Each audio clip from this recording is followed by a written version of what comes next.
Hi అండి. ఇప్పుడు నేను చిక్కుడు ఆల్రెడీ నేను కట్ చేసి పెట్టుకున్నాను. మెంతం, జీలకర్ర. స్టవ్ ఎప్పుడు కొద్దిగా మీడియం ఫ్లేమ్లో పెట్టుకోవాలి.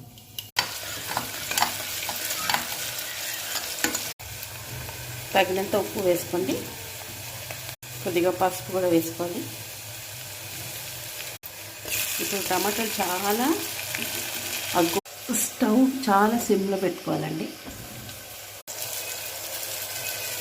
ఇప్పుడు మనము కడిగి కట్ చేసుకున్న ఈ చిక్కుడులను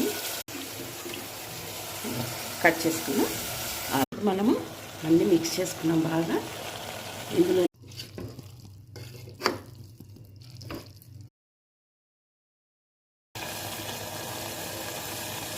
చూసారా అండి,